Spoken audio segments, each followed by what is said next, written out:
আচ্ছা, তো এই ডিবাউন্সিং কার্যনীতি হচ্ছে দু প্রকার। একটা হচ্ছে হার্ডওয়্যার দ্বারা ডিবাউন্সিংয়ের প্রভাব মুক্ত করা, আর একটা হচ্ছে সফটওয়্যার দ্বারা ডিবাউন্সিংয়ের প্রভাব মুক্ত করা। তো হার্ডওয়্যার দ্বারা ডিবাউন্সিংয়ের প্রভাব মুক্ত হচ্ছে কিবোর্ড যেহেতু একটা হার্ডওয়্যার ডিভাইস, তো এই হার্ডওয়্যার ডিভাইসের সাথে আমরা কি করব, আরও অন্য কোনো হার্ডওয়্যার ডিভাইস যুক্ত করে ডিবাউন্সিং করব। আর সফটওয়্যার ডিভাইস হচ্ছে কি, আমরা তো কিবোর্ড ইনকোডিং করি, তাই না? তো কিবোর্ড ইনকোডিং করার সময় ওইটা কি কোনো একটা সফটওয়্যার বা কোনো একটা প্রোগ্রামের মাধ্যমে আমরা কি করি, এই ইনকোডিংয়ের প্রক্রিয়াটা করি। আর আমরা গত ভিডিওতে দেখে আসছি যে কীভাবে ইনকোডিংয়ের ফ্লো চার্টটা আমরা দেখে আসছি। তো এই ফ্লো চার্টের মধ্যে বা এই প্রোগ্রামটার মধ্যে আমরা কোনো একটা লজিক অ্যাপ্লাই করে এই ডিবাউন্সিং প্রভাবমুক্ত করতে পারি। তাহলে ডিবাউন্সিংয়ের কি, যে মানে যে পদ্ধতিতে আমরা কি বাউন্সিংটা রিমুভ করতে পারি সেটাই হচ্ছে কি ডিবাউন্সিং। এই ডিবাউন্সিং দুভাবে করা যায়, একটা হচ্ছে হার্ডওয়্যার দ্বারা ডিবাউন্সিং করা, আর একটা হচ্ছে কি সফটওয়্যার দ্বারা ডিবাউন্সিং করা। তো আমরা এখন সফটওয়্যার দ্বারা কিভাবে ডিবাউন্সিং করতে পারি সেই জিনিসটা দেখব।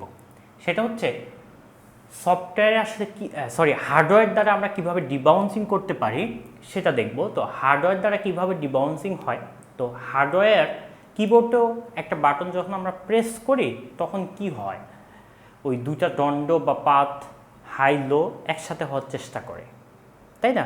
একসাথে হওয়ার চেষ্টা করার পর কি করে, সিগন্যাল ক্রিয়েট করে আমাদেরকে পাঠায়। তো ওই একসাথে হওয়ার সময় আগেই কয়েকবার একসাথে হওয়ার মানে অ্যাকচুয়াল কানেক্ট হওয়ার আগেই কয়েকবার কানেক্ট হতে চায়, ব্যাপারটা তো এরকমই। তো এখানে আমরা যদি একটু দেখি, এই যে 5 ভোল্ট আর এটাও কি 5 ভোল্ট, তো 5 ভোল্টের জন্য A1 একটা পাত, 5 ভোল্টের জন্য B1, মানে দুইটা পাত একই, তো দুইটা পাতই তো একসাথে হয়, তাই না? তো দুইটা পাতই যখন একসাথে হয় তো এই A1 পাত আর B1 পাত, এই দুইটা পাতের মধ্যে থাকে কি, এই যে কি, আমরা যখন কিটা প্রেস করি তখন এই দুটো একসাথে হয়, একসাথে হয়ে সিগন্যাল জেনারেট করার চেষ্টা করে। এখন এই দুটো একসাথে হয়ে সিগন্যাল জেনারেট করে আউটপুট দেয়। এই ডিবাউন্সিংটা কি করে, ডিবাউন্সিং করার জন্য আমরা এক্সট্রা ল্যাস লাগাই দিছি, ল্যাস ন্যান্ড গেটের ল্যাস লাগাইছি। ল্যাস কি, আমরা এটা হচ্ছে ডিজিটাল ইলেকট্রনিক্সে হয়তো পড়ে আসছি, তারপরেও আমরা এখন একটু দেখার চেষ্টা করব। ল্যাস আমরা কার ল্যাস লাগাইছি, ন্যান্ড গেটের ল্যাস লাগিয়েছি। তো ল্যাসকে আসলে কি ধরনের কাজ করে, ল্যাস আমাদের কি একটা, এটা হচ্ছে সিকোয়েন্সিয়াল সার্কিট, যেটার একটা ডিভাইসের আউটপুটের ওপর ভিত্তি করে আরেকটা ডিভাইস ইনপুট দেয়।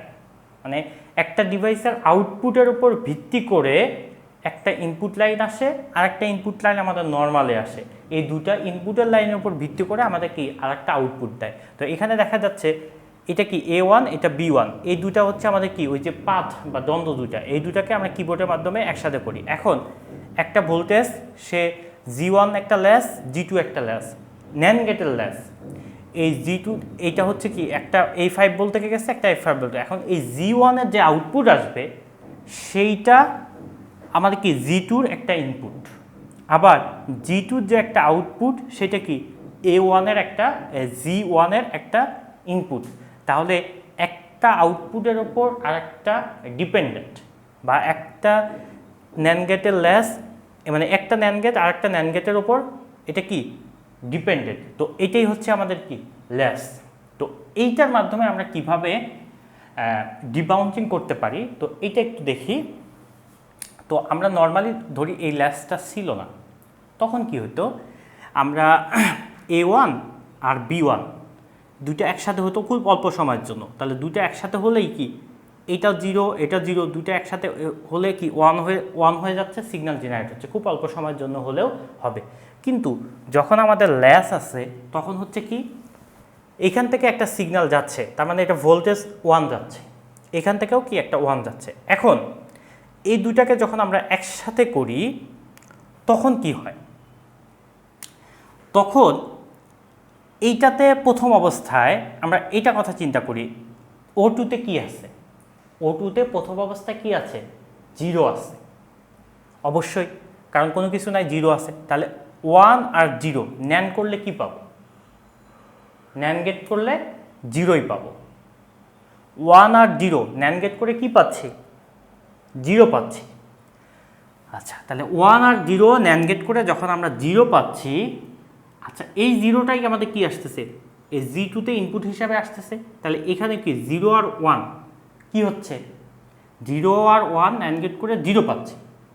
তাহলে এই যে 0, এই যে 0, তাহলে আমাদের আউটপুট কি আসতেছে, অটোমেটিক 0 আসতেছে, কোনো কিছুই হচ্ছে না।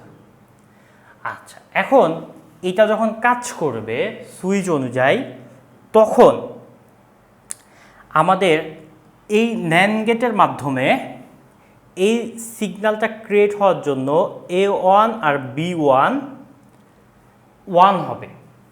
1 হওয়ার ফলে এখানে 1 পাচ্ছি, এখানে 1 পাচ্ছি, তাহলে ন্যান্ড করে কি পাচ্ছি, 1। এরপরে এই 1 এখানে এসে এখানে 1, এখানে 1, ন্যান্ড গেট করে কি পাচ্ছি, 1 পাচ্ছি। তাহলে আমাদের কি সিগন্যালের আউটপুটটা 1 আসতেছে।